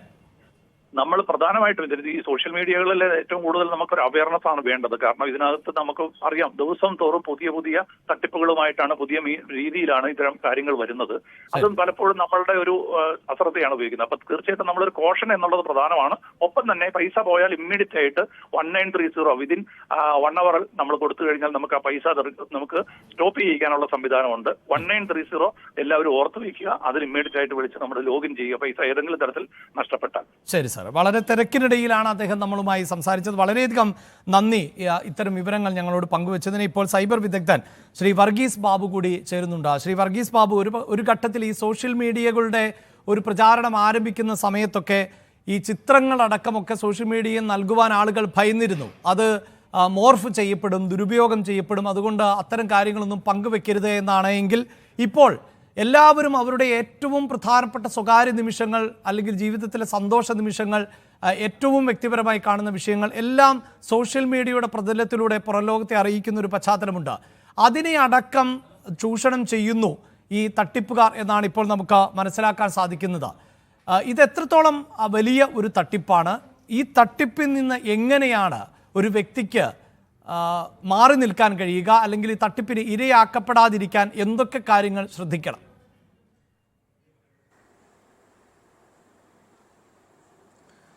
നമസ്കാരം. അതായത് ബിജു സാർ പറഞ്ഞ മാതിരി ഇപ്പം നമ്മൾ 2 factor വെരിഫിക്കേഷൻ നമ്മളെ സെറ്റിങ്സിനകത്ത്, വാട്സപ്പിൻ്റെ സെറ്റിങ്സിനകത്ത് 2 factor വെരിഫിക്കേഷൻ എനേബിൾ ചെയ്ത് കഴിഞ്ഞാൽ ഏറെക്കുറെ ബ്ലോക്ക് ചെയ്യാൻ പറ്റും. പക്ഷേ ഇപ്പം ചെയ്യുന്ന ടെക്നോളജി ഛത്തീസ്ഗഡ്, ബോംബെ ഇതുപോലെ ഒരു ഗ്രൂപ്പ് ഓഫ് ടീം ഇറങ്ങിയിട്ടുണ്ട്. ഈ ടീം ചെയ്യുന്നത് ആർട്ടിഫിഷ്യൽ ഇൻ്റലിജൻസിലാണ് ഒരു സോഫ്റ്റ്വെയർ ബിൽഡ് ചെയ്തിട്ടുണ്ട്. അപ്പോൾ ഇതിനൊരു OTP നമ്പർ ആവശ്യമൊന്നുമില്ല. ഒരാളുടെ വാട്സപ്പ് ഹാക്ക് ചെയ്യാൻ വളരെ നിസ്സാരമാണ്. അപ്പം ഒരു API code just link click ചെയ്ത് കഴിഞ്ഞാൽ വാട്സപ്പ് ഹാക്ക് ചെയ്യപ്പെടാം. അപ്പം അതിൻ്റെ അകത്ത് നമ്മൾ പഴയ മാതിരി നമ്മളിപ്പം ഒരാളുടെ വാട്സപ്പ് എടുക്കുമെങ്കിൽ ആ കോൺടാക്ട്സ് നമ്പർ, ഡീറ്റെയിൽസ് എല്ലാം എടുക്കുന്നതെങ്കിൽ ഒരു ഗ്രൂപ്പ് ഉണ്ടെങ്കിൽ നമ്മളൊരു എക്സാമ്പിൾ ഒരു മൊബൈലിൻ്റെ അകത്ത് 10 ഗ്രൂപ്പ് ഉണ്ടാവും, അല്ലെങ്കിൽ ഒരു 5 ഗ്രൂപ്പ് ഉണ്ടാവും. അതിന് ഒരാളുടെ സഹായം വേണമെന്നില്ല, OTP നമ്പർ ആവശ്യമില്ല. അതായത് നമുക്ക് വേണ്ടതെന്ന് പറഞ്ഞു കഴിഞ്ഞാൽ API ഒരു ചെറിയ സോഫ്റ്റ്വെയർ ആർട്ടിഫിഷ്യൽ ഇൻ്റലിജൻസിൻ്റെ അത് സോഫ്റ്റ്വെയർ ഇൻസ്റ്റാൾ ചെയ്തിട്ട് ജസ്റ്റ് ഒരു ലിങ്ക് ക്ലിക്ക് ചെയ്ത് കഴിഞ്ഞാൽ വാട്സപ്പ് ഹാക്ക് ചെയ്യപ്പെടും. പിന്നെ സാറ് പറഞ്ഞതുപോലെ നമുക്ക് വേണമെങ്കിൽ 2 ഫാക്ടർ വെരിഫിക്കേഷൻ എനേബിൾ ചെയ്യാം, ഇമെയിൽ ഒരു ഓതൻറ്റിക്കേഷൻ സെറ്റ് ചെയ്യാം. പിന്നെ ഏറ്റവും കൂടുതൽ വരേണ്ടത് ഈ OTP പറഞ്ഞു കൊടുക്കാതിരിക്കുക. ഏറ്റവും വലുത് നമ്മുടെ ജനങ്ങളോട് പറയാനുള്ള കാര്യം എന്ന് പറയുന്നത് സുരക്ഷാ വീഴ്ചകൾ. നമ്മുടെ സ്വകാര്യത, മൊബൈലിൽ കാണുന്ന ഫോട്ടോസ് വരെ ഹാക്ക് ചെയ്യപ്പെടാം, അത് മോർഫ് ചെയ്ത് മറ്റൊരിടത്ത് എത്തിക്കാൻ പറ്റും. അപ്പം ഇത് നമുക്ക് ചെയ്യാൻ പറ്റുന്നതെന്ന് പറഞ്ഞു കഴിഞ്ഞാൽ ആക്ച്വലി നമ്മളെ ബാങ്ക് അക്കൗണ്ട്, അതായത് സ്വകാര്യ ബാങ്കുകളിൽ, അതായത് നിലവിലിപ്പം ഒരുപാട് ബാങ്കുകളുണ്ടാവും. ഈ ബാങ്കുകളില്ലാത്ത പ്രൈവറ്റ് ആയിട്ടുള്ള ഒരുപാട് ബാങ്കിൻ്റെ ആപ്ലിക്കേഷൻസ് മൊബൈലിലുണ്ടാവും. ചെറിയ ആൾക്കാർ ലോൺ എടുക്കുന്നുണ്ട്, 10,000 അല്ലെങ്കിൽ 20,000 ലോൺ എടുക്കുന്നുണ്ട്. അപ്പോൾ ഈ ലോൺ എടുക്കുമ്പോൾ നമ്മുടെ മൊബൈലിനകത്തുള്ള എല്ലാ ഡേറ്റാസും അവരുടെ കയ്യിലുണ്ട്. അപ്പം ഡേറ്റ തെഫ്റ്റ് എന്നാണ് അതിന് പറയുന്നത്. ഇപ്പം ഒരു ഡേറ്റ തെഫ്റ്റ് എന്ന് പറയുമ്പം കഴിഞ്ഞ എനിക്ക് തോന്നുന്നു ലാസ്റ്റ് 6 monthsൻ്റെ അകത്ത് നമ്മുടെ എല്ലാവരുടെയും, അതായത് എനിക്ക് തോന്നുന്നു ഇന്ത്യക്കകത്തുള്ള മിക്കവരുടെയും ഡേറ്റ ഈ ഹാക്കേഴ്സിൻ്റെ കയ്യിലുണ്ട്. അപ്പം അത് ബേസിക്കലി എന്ന് പറഞ്ഞു കഴിഞ്ഞാൽ അവർ ചെയ്യുന്നതെന്ന് പറഞ്ഞാൽ ഒരു ഡേറ്റ, ഇപ്പം നമ്മൾ ISP ലെവലിൽ, അതായത് സർവീസ് പ്രൊവൈഡേഴ്സ് ആവാം, അവിടെ ജോലി ചെയ്യുന്നവരാവാം. ഇപ്പം എക്സാമ്പിൾ ഒരു നമ്മുടെ സർവീസ് പ്രൊവൈഡേഴ്സിൻ്റെ അകത്ത് നിന്ന് ഈ OTP നമ്പർ, അതായത് നമ്മുടെ മൊബൈലിൽ അയച്ചു തരണം മുമ്പേ അവിടെ വർക്ക് ചെയ്യുന്ന ഒരാളുണ്ടെങ്കിൽ അവിടെ നിന്ന് OTP നമ്പർ പറഞ്ഞു കൊടുത്തു കഴിഞ്ഞാൽ മൊബൈൽ ഹാക്ക് ചെയ്യാൻ വളരെ നിസ്സാരമാണ്. അപ്പം അതിന് വേണ്ടത് എല്ലാം ഇപ്പം ചെയ്യുന്നത് നമ്മളിപ്പം സാറ് പറഞ്ഞ പോലെ, വിജയ് സാർ പറഞ്ഞു, അവയർനെസ് ആണ് വേണ്ടത്. അപ്പോൾ സാറ് പറഞ്ഞ പോലെ ഏറെക്കുറെ നമുക്കത് ബ്ലോക്ക് ചെയ്യാൻ പറ്റും ഒരു അവയർനെസ് ഉണ്ടെങ്കിൽ. അതായത് അത് ഒരിക്കൽ കൂടി, അതായത് ഇപ്പോൾ ഈ വാട്സപ്പിനെ സംബന്ധിച്ച് ഇപ്പോൾ എൻ്റെ ഫോണിലും വാട്സപ്പ് ഉണ്ട്. നമ്മൾ ഈ ചർച്ച ചെയ്യുന്നു എന്ന വിഷയം വരെ വാട്സപ്പിലൂടെയൊക്കെയാണ് പലരെയും അറിയിക്കുന്നത്, സ്റ്റാറ്റസ് ആക്കുന്നത്. അപ്പോൾ ഒരു വാട്സപ്പ് ഇൻസ്റ്റാൾ ചെയ്യുമ്പോൾ അടക്കം നമ്മൾ എന്തൊക്കെ കാര്യങ്ങൾ, അതായത് ഇത്തരം സെക്യൂരിറ്റി മെഷേഴ്സ് പലപ്പോഴും പല മെസ്സേജുകളും ഒരു ആപ്പ്, അതെന്ത് ആപ്പുമാകട്ടെ, ഇൻസ്റ്റാൾ ചെയ്യുമ്പോൾ നമ്മൾ അതൊന്നും വളരെ കൃത്യമായി വായിക്കാറില്ല. പലതും നെക്സ്റ്റ് എന്ന ഓപ്ഷനിലേക്ക് പോവുകയാണ്. ഇപ്പോൾ ഈ താങ്കൾ പറയുന്ന ഓപ്ഷൻ അത് ഏതാണ്, എന്താണ് എന്ന് ഒരിക്കൽ കൂടി ഒന്ന് പ്രേക്ഷകർക്ക് മനസ്സിലാക്കുന്നതിന് വേണ്ടി വ്യക്തമാക്കാമോ? അതായത് നമ്മളൊരു പുതിയ ഹാൻഡ്സെറ്റ് നമ്മൾ മൊബൈൽ മേടിക്കുമ്പോൾ നമ്മൾ ആദ്യം ഇൻസ്റ്റാൾ ചെയ്യുമ്പോൾ അതിൻ്റെ അകത്ത് കുറച്ച് പ്രൈവസി വയലേഷൻസ് പറയുന്നുണ്ട്, പ്രൈവസീസ്. അതിൻ്റെ അകത്ത് എനേബിൾ ചെയ്യുമ്പോൾ നമ്മൾ എല്ലാം വായിച്ച് നോക്കുക എന്തൊക്കെയാണ് കാര്യങ്ങൾ. വാട്സപ്പിൻ്റെ അകത്ത് തന്നെ വാട്സപ്പിൻ്റെ അതേ സിമ്പലും വാട്സപ്പിൻ്റെ അതേ ലോഗോയും വെച്ചിട്ട് പഴയ കുറേ സോഫ്റ്റ്വെയർസ് ഉണ്ട്. ആ സോഫ്റ്റ്വെയർസ് തന്നെ നമ്മൾ ഇൻസ്റ്റാൾ ചെയ്യുമ്പോൾ നമ്മൾ നോക്കേണ്ടത് വാട്സപ്പ് ആണോ അല്ലെങ്കിൽ വേറെ ആപ്ലിക്കേഷൻസ് ആണോ നോക്കണം. ഇതൊന്നും നമ്മൾ ജനങ്ങൾ നോക്കാറില്ല. നമ്മൾ ജസ്റ്റ് ക്ലിക്ക് ചെയ്യുന്നു, വാട്സപ്പിൻ്റെ സെയിം വാട്സപ്പിനെ പോലെ തന്നെ ഫേക്ക് ആയിട്ടുള്ള ഒരുപാട് ആപ്ലിക്കേഷൻസ് ഇപ്പം നമ്മളെ പ്ലേ സ്റ്റോറിലുണ്ട്. ഇത് ബ്ലോക്ക് ചെയ്യേണ്ടത് സെൻട്രൽ മിനിസ്ട്രിയാണ് ബ്ലോക്ക് ചെയ്യേണ്ടത്. അപ്പോൾ അതിന് നമ്മൾ നോക്കാതെ ജസ്റ്റ് ഇൻസ്റ്റാൾ ചെയ്തിട്ട് അത് നമ്മളിപ്പം അറിയില്ല, അതും സിമിലർ ആയിരിക്കും വാട്സപ്പ് എന്ന് കരുതും ആൾക്കാർ. അപ്പോൾ ഒരു അവയർനെസ്സും ഇല്ലാതെ ബാങ്ക് അക്കൗണ്ട് എല്ലാം ലിങ്ക് ചെയ്തിരിക്കുന്നത് ഇപ്പോൾ എല്ലാം മൊബൈലിലാണ്. ഗൂഗിൾ പേ ഉൾപ്പെടെയുള്ള എല്ലാം ചെയ്യുന്നിരിക്കുന്നത് മൊത്തം മൊബൈലിലാണ്. അപ്പോൾ ഒരു നമ്പേഴ്സിൽ നിന്ന് വന്നാൽ പോലും ബേസിക്കലി നമ്മളിപ്പോൾ കാണുന്നുണ്ടല്ലോ, ഒരു Paytm ആയാലും നമ്മൾ എല്ലാ അക്കൗണ്ടും ചെയ്തിരിക്കുന്ന എല്ലാം മൊബൈലിലാണ്. നമുക്കിപ്പോൾ ജനങ്ങളോട് നമുക്കിത് പറയേണ്ടത് ഏത് ആപ്ലിക്കേഷൻ ഇൻസ്റ്റാൾ ചെയ്യുമ്പോഴും അതിനെ ഒന്ന് വായിച്ച് നോക്കുക. പിന്നെ ഏറെക്കുറെ നമ്മൾ ഏജായിട്ടുള്ള ആൾക്കാർ ഇതൊന്നും നോക്കാറില്ല. അപ്പം അവയർനെസ് വേണം, അവരല്ലെങ്കിൽ ജസ്റ്റ് ഒന്ന് നോക്കുക. ഇതൊക്കെ നമ്മൾ നോക്കി മാത്രമേ ചെയ്യാൻ പറ്റുള്ളൂ മൊബൈൽ. ഇപ്പം ടെക്നോളജി, ഇപ്പം നമ്മളിപ്പോൾ എന്ത് ചെയ്താലും ടെക്നോളജി അതിൻ്റെ വേറൊരു ലെവലിലാണ് വർക്ക് ചെയ്യുന്നത്. ഇപ്പം ഞാൻ പറഞ്ഞില്ല, ഇപ്പം ലാസ്റ്റ് റീസെൻ്റ് ആയിട്ട് എനിക്ക് തോന്നുന്ന ഒരു കേസ് എന്ന് പറഞ്ഞു കഴിഞ്ഞാൽ ഒരു OTP നമ്പർ തന്നെ. ഇപ്പം നമുക്കിപ്പം സാറ് പറയുന്നത് കേട്ടായിരുന്നു, നമുക്ക് OTP നമ്പർ ഷെയർ ചെയ്യാൻ പാടില്ല. ഓക്കെ, പക്ഷേ ഒരു ചെറിയൊരു ആപ്ലിക്കേഷൻ, ഒരു ചെറിയ ലിങ്ക് വാട്സപ്പിൻ്റെ അകത്ത് ഇട്ട് കൊടുത്തു കഴിഞ്ഞാൽ ജസ്റ്റ് ക്ലിക്ക് ചെയ്യുവാണെങ്കിൽ അത് സ്പാമാണ്. ആ വൈറസ് ഡിക്റ്റേറ്റ് ചെയ്ത് കഴിഞ്ഞാൽ മൊബൈലിൽ ഫുൾ ആക്സസ് കിട്ടും. അതാണ് ഇപ്പം ഇറങ്ങുന്ന ChatGPT ഉള്ള ഒരുപാട് സോഫ്റ്റ്വെയർസ് നിലയിലുണ്ട്. അപ്പം ഇതിനെ പ്രിവെൻറ്റ് ചെയ്യേണ്ടത് നമ്മുടെ ജനങ്ങളുടെ അടുത്താണ്. പിന്നെ നമുക്ക് ഏറ്റവും കൂടുതൽ പറയേണ്ടതെന്ന് വെച്ചാൽ വാട്സപ്പിൻ്റെ ഇപ്പോൾ ഒരു വാട്സപ്പിൽ ഇഷ്യൂ വന്നു, ഒരു 3 days ആവും ഇതിൻ്റെ ഒരു ഡീറ്റെയിൽസ് കളക്ട് ചെയ്യാനോ അല്ലെങ്കിൽ മെഷർമെൻറ്റോ എടുക്കാൻ വേണ്ടിയിട്ട്. അപ്പം നമുക്ക് ചെയ്യാൻ പറ്റുന്ന പറഞ്ഞു കഴിഞ്ഞാൽ വാട്സപ്പിൻ്റെ ഗവർണർ ഓഫീസറുണ്ട്, അവർക്ക് ഒഫീഷ്യലായിട്ട് മെയിൽ അയക്കുക. അതിനോടൊപ്പം തന്നെ ഇതിപ്പോൾ ഒരാളുടെ ഡേറ്റ മൊത്തം പോയി കഴിഞ്ഞു. ഞാൻ കണ്ടായിരുന്നു, നിങ്ങൾ ഒരാളുടെ മൊബൈൽ ഡേറ്റ മൊത്തം നഷ്ടപ്പെട്ടെന്ന് പറഞ്ഞായിരുന്നു. അപ്പം ഇതിൻ്റെ അകത്ത് നമുക്ക് പ്രിവെൻറ്റിങ് മെത്തേഡ് എന്ന് പറയുന്നത് ഫസ്റ്റ് ചെയ്യേണ്ടത് മൊബൈലിൽ ഏതൊക്കെ ആപ്ലിക്കേഷനാണ് ഇൻസ്റ്റാൾ ചെയ്ത് നോക്കുക. അതായത് ഫേക്ക് ആയിട്ടുള്ള എന്തെങ്കിലും ആപ്ലിക്കേഷൻസ് ഉണ്ടോ ഡെയിലി ചെക്ക് ചെയ്യുക. പിന്നെ വാട്സപ്പ് അപ്ഡേറ്റ് ചെയ്യുക, എല്ലാ രീതിയിലും അപ്ഡേറ്റ് ചെയ്യേണ്ടതാണ്. അപ്പോൾ അപ്ഡേറ്റ് ചെയ്ത് കഴിഞ്ഞാൽ ഏകദേശം എനിക്ക് തോന്നുന്നത് ഒരു 90 to 100% നമുക്ക് ഒരു വിധം ബ്ലോക്ക് ചെയ്യാം. പക്ഷേ എല്ലാത്തിനും പ്രിവെൻറ്റേഷൻസ് ഉണ്ട് അതിൻ്റെ അകത്ത്. ഒപ്പം സ്വാഭാവികമായി ഇപ്പോൾ ഈ വാട്സപ്പൊക്കെ ഉപയോഗിക്കുമ്പോൾ നമുക്കറിയാം ഏറ്റവും സ്വകാര്യതയുള്ള ഒരു സന്ദേശ വിനിമയ സംവിധാനം കൂടിയാണല്ലോ അത്. അതായത് ആരാണോ ഒരു മെസ്സേജ് അയക്കുന്നത് ആ സന്ദേശം ആരിലേക്കാണോ എത്തേണ്ടത് അയാളിലേക്ക്, അതിനിടയിൽ മറ്റാരും ഇത് കാണുകയോ കേൾക്കുകയോ ചെയ്യില്ല എന്നുള്ളതാണല്ലോ വാട്സപ്പ് തന്നെ നൽകുന്ന ഒരു ഉറപ്പ്. അപ്പോൾ ഇത് ലംഘിക്കപ്പെടുമ്പോൾ സ്വാഭാവികമായും നേരത്തെ ഇതിൻ്റെ അന്വേഷണ ഉദ്യോഗസ്ഥനായ ബിജുമോഹൻ സാറിനോട് ചോദിച്ചപ്പോൾ അദ്ദേഹം പറയുന്നുണ്ട് ഇതിന് മെറ്റേ അല്ലെങ്കിൽ വാട്സപ്പ് പ്രൊവൈഡേഴ്സിനെയൊക്കെ അറിയിച്ചു എന്ന് പറയുമ്പോൾ ഇക്കാര്യങ്ങൾ അവരെ സംബന്ധിച്ചും കൃത്യമായ ബോധ്യം ഉള്ള ഒന്നാകുമല്ലോ. അത് തടയുക എന്നത് വാട്സപ്പിന് സാധ്യമാകുന്ന ഒന്നല്ലേ?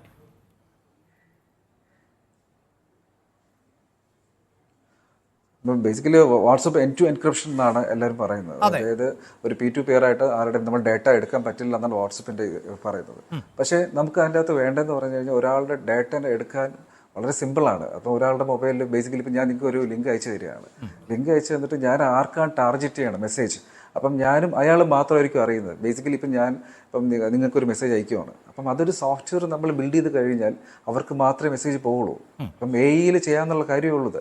ആ ലിങ്ക് അയച്ചിട്ട് ഒരു 10 നമ്മുടെ കോൺടാക്ട്സിലുള്ള ഏകദേശം ഒരു 20 പേര് അല്ലെങ്കിൽ 30 പേര് കോൺടാക്ട്സിലുണ്ടെങ്കിൽ 30 പേരെ നമുക്ക് ആഡ് ചെയ്യാം. എന്നിട്ട് ഓട്ടോമാറ്റിക്കായിട്ട് ചെയ്യാൻ പറ്റുന്ന ഒരു സോഫ്റ്റ്വെയർ ഇപ്പം നിലവിലുണ്ട്. അത് ചെയ്ത് ബിൽഡ് ചെയ്ത് കഴിഞ്ഞാൽ നമുക്കൊന്നും ചെയ്യേണ്ട ആവശ്യമില്ല. ആർക്ക് വേണം പേയ്മെൻറ്റ് വേണം, എനിക്കൊരു 5,000 വേണം, എനിക്ക് 10,000 വേണം എന്ന നിലയിൽ നമുക്ക് ചെയ്യാൻ പറ്റുന്ന കാര്യമാണ്. അത് നമ്മൾ ടെക്നിക്കലി, അതായത് വാട്സപ്പിൻ്റെ ഫീച്ചേഴ്സിൻ്റെ ഒരുപാട് പ്രശ്നങ്ങളുണ്ട്. കാര്യം നമ്മുടെ ട്രായ് ആയാലും അതായത് സെൻട്രൽ മിനിസ്ട്രിയിലായാലും ഗവൺമെൻറ്റ്സിലായാലും ഇവർ വരുന്ന ഒരു പ്രോബ്ലം വന്നു കഴിഞ്ഞാൽ ഇമീഡിയറ്റ്ലി ആക്ഷൻ എടുക്കാൻ ഒരു പ്രിവെൻറ്റ് മെത്തേഡില്ല. ഇപ്പോൾ കേരള പോലീസിനെ സംബന്ധിച്ച് തന്നെ നമ്മളിപ്പം 24/7 വർക്ക് ചെയ്താലും വളരെ പെട്ടെന്ന് ഡേറ്റ എടുക്കാൻ അല്ലെങ്കിൽ ഒരു പ്രോബ്ലം സോൾവ് ചെയ്യാൻ വളരെ കഷ്ടപ്പെടുന്നുണ്ട്. അതിന് ഏറ്റവും വലിയ പ്രശ്നം വാട്സപ്പ് ഡേറ്റ പെട്ടെന്ന് അവർ കൊടുക്കുന്നില്ല. അതായത് ഇത്തരം ആപ്പുകളൊക്കെ ഇൻസ്റ്റാൾ ചെയ്യുമ്പോൾ മിനിസ്റ്റർ വഴി ആയിരിക്കണം നമുക്കിത് പോകേണ്ടത്. അതായത് ഇപ്പോൾ തന്നെ ഒരു ഏത് തരത്തിലുള്ള ഒരു ഫോണിലേക്ക് നമ്മൾ പ്രവേശിക്കുന്നത് തന്നെ നമ്മുടെ മെയിൽ ID അടക്കമുള്ള വിവരങ്ങൾ നൽകിക്കൊണ്ടാണ്. ആ മെയിൽ ID ഒരു പരിധിവരെയെങ്കിലും ക്രെഡിബിൾ ആണ് എന്നറിയാം. ഒപ്പം ഇത്തരം ഈ ഫേക്കിനപ്പുറത്തുള്ള യഥാർത്ഥ ആപ്പുകൾ ഇൻസ്റ്റാൾ ചെയ്യുന്ന സമയത്ത് തന്നെ നമ്മൾ ആണ് ഈ വ്യക്തി എന്നത് സ്ഥിരീകരിക്കാൻ ഒരുപാട് ഡോക്യുമെന്റുകൾ അവർ ആവശ്യപ്പെടുന്നുണ്ടല്ലോ. അങ്ങനെ ഉണ്ടെങ്കിൽ പോലും മറ്റൊരാൾ ഇത് കരസ്ഥമാക്കിയാൽ നമുക്കത് തിരിച്ചു കിട്ടുക എന്നതും പ്രയാസകരമാണ്. അങ്ങനെയാണല്ലേ മനസ്സിലാക്കേണ്ടത് ശ്രീ വർഗീസ് ബാബു?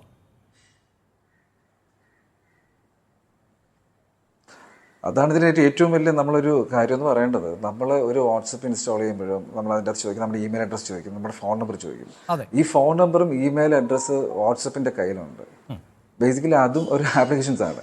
അപ്പം നമുക്കിതിൻ്റെ അകത്ത് അവർക്ക് നമ്മുടെ email address 2 factor verification enable ചെയ്തിട്ടുണ്ടാവാം. അതിനോടൊപ്പം തന്നെ നമ്മുടെ വാട്സപ്പിൻ്റെ അകത്ത് 2 ഫാക്ടർ എനേബിൾ ചെയ്തിട്ടുണ്ടാവാം. പക്ഷേ ഒരു ഹാക്കറിനെ സംബന്ധിച്ച് ഇതൊന്നും വേണ്ട. അവിടെ വേണ്ടത് ഒരു API പോലത്തെ ഒരു ഫയൽ ഇൻസ്റ്റാൾ ചെയ്ത് കഴിഞ്ഞാൽ നിങ്ങളെ ഇമെയിലും ഫോൺ നമ്പറും എടുക്കാൻ കഴിയും. അവിടെയാണ് ചലഞ്ച് എന്ന് പറയുന്നത്. അതിന് നമ്മൾ വാട്സപ്പ് തന്നെ സെക്യൂരിറ്റിക്കകത്ത് അവരുടെ സെക്യൂരിറ്റി മെഷർമെൻറ്റ് അവർ ചെയ്താൽ മാത്രമേ നമുക്കിത് പ്രിവെൻറ്റ് ചെയ്യാൻ പറ്റുള്ളൂ. യെസ്, ഞാൻ താങ്കളിലേക്ക് വരെ. ഇപ്പോൾ റിട്ടയർഡ് പോലീസ് ഉദ്യോഗസ്ഥൻ ശ്രീ ജോർജ് ജോസഫ് ടെലിഫോൺ ലൈനിലുണ്ട്. ശ്രീ ജോർജ് ജോസഫ്, നേരത്തെ സൈബർ പോലീസ് മേധാവി തന്നെ ഞങ്ങളോട് സംസാരിച്ചിരുന്നു. അദ്ദേഹം പറയുന്നത് ഇതിന് വലിയ പരിമിതികളുണ്ട് എന്നുള്ളതാണ്. അത് നമുക്കും ചിന്തിക്കാവുന്നതേ ഉള്ളൂ. കാരണം കേരള പോലീസിനെ സംബന്ധിച്ചിടത്തോളം ആരാണ് ഈ തട്ടിപ്പുകാർ എന്നതൊക്കെ കണ്ടെത്തുക എന്നത് പ്രയാസകരമാണ്. അല്ലെങ്കിൽ ആ കണ്ടെത്തുമ്പോഴേക്കും തട്ടിപ്പിന് ഇരയാകുന്നവരുടെ എണ്ണം അത്രമേൽ വലുതായിരിക്കും. യഥാർത്ഥത്തിൽ ഈ വിഷയത്തിൽ എന്താണ് ചെയ്യാൻ സാധിക്കുക നമ്മുടെ സംവിധാനങ്ങൾക്ക് എന്നാണ് താങ്കൾ മനസ്സിലാക്കുന്നത്? അതെ, ഇത് വളരെ ഒരു സങ്കീർണമായ പ്രശ്നമാണ്. അതിനൊരു പരിഹാരം കാണാനായിട്ട് വളരെ ബുദ്ധിമുട്ടാണ്. അതുകൊണ്ട് നമ്മൾ പേഴ്സണലായിട്ട് ശ്രദ്ധിക്കുക എന്നത് കൂടുതൽ പണം ഉണ്ടാക്കാനുള്ള അതിമോഹം കാരണമാണ് പലരും ഇതിനകത്ത് പോകുന്നത്. ഈ തട്ടിപ്പിന്റെ മുഴുവൻ കാര്യങ്ങൾ നമ്മൾ പരിശോധിച്ചാൽ 1 കോടി 1.5 കോടി രൂപ 2 കോടി രൂപയൊക്കെ ഇതിന് അതിന്റെ മൾട്ടിപ്ലൈ ചെയ്യാൻ വേണ്ടിയിട്ടുള്ള ശ്രമത്തിന്റെ ഫലമായി നമ്മുടെ ആവശ്യമുള്ള നമ്മുടെ ഡീറ്റെയിൽസ് ഒരിക്കലും കൊടുക്കാൻ പാടില്ലാത്ത എല്ലാം കൊടുക്കുക. അപ്പൊ അങ്ങനെയാണ് പലരും. അത് ഇന്ത്യയിൽ നിന്ന് ഓപ്പറേറ്റ് ചെയ്യുന്നവരുണ്ട്, തായ്ലൻഡിൽ നിന്ന് ഓപ്പറേറ്റ് ചെയ്യുന്നുണ്ട്, സിംഗപ്പൂരിൽ നിന്ന് ഓപ്പറേറ്റ് ചെയ്യുന്നു, പല രാജ്യങ്ങളിൽ നിന്ന് അത് ഓപ്പറേറ്റ് ചെയ്യാൻ പറ്റും. കാരണം ഇത് വളരെ വൈഡാണല്ലോ നമ്മുടെ ഡിജിറ്റൽ ഏരിയ. അപ്പൊ അതുകൊണ്ട് കഴിയുള്ളിടത്തോളം ഇങ്ങനെ അതിമോഹത്തിന് പോകാതിരിക്കുക. കാരണം അങ്ങനെയാണ് നമ്മുടെ ഡീറ്റെയിൽസ് അങ്ങോട്ട് കൊടുത്തു കഴിഞ്ഞാൽ, ബാങ്ക് അക്കൗണ്ടോ അല്ലെങ്കിൽ ഒരു ഇമെയിൽ അഡ്രസ്സോ കൊടുത്തു കഴിഞ്ഞാൽ, നമ്മുടെ ഒരു ഫോൺ നമ്പർ കൊടുത്താൽ അത് കുറെ ആ നമ്പർ കൊടുത്താൽ നമ്മുടെ അഡ്രസ് ഈസി ആയിട്ട് കിട്ടുമല്ലോ നമുക്ക്. അതൊക്കെ അവർക്ക് എടുക്കാൻ പറ്റും. അപ്പൊ അങ്ങനെ ഈ ആവശ്യമില്ലാത്ത ആപ്പിലൊക്കെ നമ്മൾ കയറി കഴിയുമ്പോൾ ഇതുപോലുള്ള പ്രശ്നം ഉണ്ടാവും. കാരണം ഡേറ്റിംഗ് ആപ്പ് ഇപ്പൊ എറണാകുളത്തെ കൊലപാതകത്തിലോട്ട് ചിന്ത പോയ കണ്ടില്ലേ, അത് ഡേറ്റിംഗ് ആപ്പായിരുന്നു. ആ ഫ്ലാറ്റിലെ ലേഡിയെ കൊന്നത് അവര് ഭർത്താവിനെയും മക്കളെയും എല്ലാം കളഞ്ഞ് ഒറ്റയ്ക്ക് പോയി താമസിക്കാനാണ്. അവരെന്നിട്ട് ഡേറ്റിംഗ് ആപ്പിനകത്ത് കയറി അതിൽ കൂടെ വന്നവനാണ് അവരുമായിട്ട് പരിചയം സ്ഥാപിച്ചിട്ട് അവരെ കൊന്നിട്ട് പോയത്.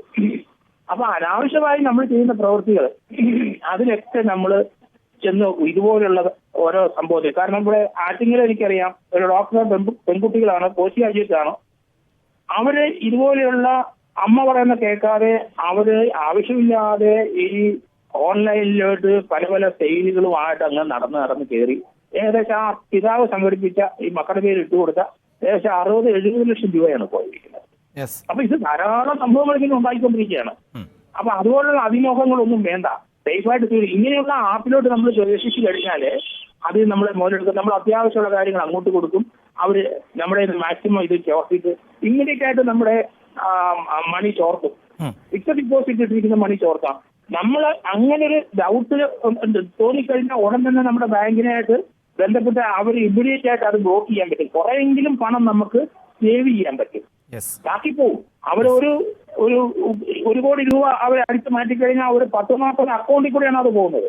ഇപ്പം തന്നെ കേരളത്തിലുണ്ടായ ഒരു സംഭവം, ഇവിടെ വെറുതെ ബാങ്കിൽ അക്കൗണ്ട് ഇറങ്ങി കൊച്ചു പിള്ളേരുണ്ട്, ഒരു വരുമാനമില്ല, ഒരു പൈസയും കിട്ടാനില്ല. അവര് ആ തൃശ്ശൂരുള്ള ഒരു ഗ്യാങ് ഇതിനകത്ത് വന്നിട്ട് ഇങ്ങനെയുള്ളവരെ പോയി നിങ്ങൾക്ക് ഇത്ര രൂപ തരാൻ പറഞ്ഞപ്പോൾ ഒരു പൈസയും വരുമാനം ഇല്ലാത്ത 10-21 വയസ്സുള്ള കുട്ടികൾ അവരുടെ അക്കൗണ്ട് നമ്പർ കൊടുത്തു, അവരുടെ ഡീറ്റെയിൽസ് മുഴുവൻ കൊടുത്തു. ഈ തട്ടിക്കുന്ന പൈസ ഇങ്ങനെയുള്ള 8-10 പേരുടെ അക്കൗണ്ടിൽ കൂടെ വന്ന് ഇമ്മീഡിയറ്റ് ആയിട്ട് അവിടുന്ന് ട്രാൻസ്ഫർ ചെയ്ത് പോവുക. അങ്ങനെ ട്രാൻസ്ഫർ ചെയ്ത് കഴിയുമ്പോൾ നമുക്ക് ഒരു തരത്തില്ല. അപ്പോ ഇതുപോലുള്ള തട്ടിപ്പുകൾ ധാരാളമുണ്ട്. കഴിവുള്ളിടത്തോളം ഇതിലൊന്നും പോകാതിരിക്കുക, സേഫായിട്ട് ബാങ്കിൽ മണി ഡിപ്പോസിറ്റ് ചെയ്യുക. മൾട്ടിപ്ലിക്കേഷന് പോയി കഴിഞ്ഞാൽ തീർച്ചയായിട്ടും നമ്മുടെ പല ഡീറ്റെയിൽസ്, നമ്മളെ പറ്റിയുള്ള പല കാര്യങ്ങളും അങ്ങോട്ട് കൊടുക്കേണ്ടി വരും. നമ്മുടെ അഡ്രസ്, നമ്മുടെ നമ്പർ കിട്ടിക്കഴിഞ്ഞാൽ അഡ്രസ് അവർ ഈസിയായിട്ട് കൊടുക്കും. നമ്മുടെ ബാങ്കിന്റെ ഏതെങ്കിലും ഒരു ഇത് കൊടുത്തു കഴിഞ്ഞാൽ ഉടനെ അവർ അതിന്റെ ഡീറ്റെയിൽസ് അവർക്ക് ഈസിയായിട്ട് എടുക്കാൻ പറ്റും. നമുക്ക് ഈ ഡിജിറ്റലിന് അങ്ങനെ ഒരു ദൂഷ്യം കൂടെ ഉണ്ട്, ഗുണവുമുണ്ട്. അതുകൊണ്ട് എല്ലാവരും ശ്രദ്ധിക്കുക, ഇതുപോലുള്ള തട്ടിപ്പിനൊന്നും പോകാതെ അവര് അമിത മണം ഉണ്ടാക്കാൻ പോകാതിരിക്കുക. റൈറ്റ്, വളരെയധികം നന്ദി ശ്രീ ജോർജ് ജോസഫ്. ഒപ്പം ശ്രീ വർഗീസ് ബാബു ഞങ്ങളോട് പ്രതികരിച്ചതിന്. എന്തായാലും പുതിയ കാലഘട്ടം ആണ്. ഡിജിറ്റൽ സാങ്കേതിക വിദ്യകളുടെ സംവിധാനങ്ങളെ പ്രയോജനപ്പെടുത്തുന്ന എന്നത് ഓരോ പൗരനും അവരുടെ ജീവിത നിലവാരത്തിൻ്റെ ഭാഗമായി മാറിയിട്ടുണ്ട്. എല്ലാ ഇടപാടുകളും അത്തരത്തിൽ അതിവേഗം നടത്താൻ സാധിക്കുന്നുണ്ട്. പക്ഷേ നമുക്ക് ചുറ്റും ഇത്തരത്തിൽ വല വിരിച്ചുള്ള നിരവധി ആളുകളുണ്ട്. ആ വലയിൽ വീഴാതിരിക്കാൻ ഓരോരുത്തരും ശ്രദ്ധിക്കുക. പ്രത്യേകിച്ച് OTP പോലെയുള്ള ഡിജിറ്റുകൾ ആവശ്യപ്പെട്ടുകൊണ്ട് ആരിൽ നിന്നും മെസ്സേജ് വന്നാൽ പോലും അത് സുഹൃത്തുക്കളുടെയോ ബന്ധുക്കളുടെയോ ഉറ്റവരുടെയോ ഉടയവരുടെയോ ആരുടെ നമ്പറിൽ നിന്നാണ് എങ്കിൽ പോലും അതിൽ സംശയത്തിൻ്റെ കണ്ണുകളോടുകൂടി തന്നെയാണ് നമ്മൾ നോക്കിക്കാണേണ്ടത്. ഏതെങ്കിലുമൊക്കെ ലിങ്കുകൾ വന്ന് അതിൽ ക്ലിക്ക് ചെയ്താൽ പല അവസരങ്ങൾ, ഓഫറുകൾ, പണം, ലോൺ അങ്ങനെയൊക്കെയുള്ള നിരവധി സന്ദേശങ്ങൾ അത് മൊബൈലിലേക്കും വാട്സപ്പിലേക്കും അതോടൊപ്പം തന്നെ മെയിലിലേക്കും ഒക്കെ കടന്നു വരാം. പക്ഷേ അതൊന്നും ക്ലിക്ക് ചെയ്യാൻ പാടുള്ളതല്ല, ആ ലിങ്കിലേക്കൊന്നും പ്രവേശിക്കാൻ പാടുള്ളതല്ല. വളരെ ബോധ്യമുള്ള, ഉറപ്പുള്ള, നമ്മുടെ ആവശ്യങ്ങൾക്ക് കൃത്യമായി ഉപയോഗിക്കുന്ന ലിങ്കുകളും OTP നമ്പറുകളും മാത്രമേ ഉപയോഗിക്കാൻ പാടുള്ളൂ എന്നതാണ് ഈ ഘട്ടത്തിൽ പ്രേക്ഷകരെ ഓർമ്മപ്പെടുത്താനുള്ളത്.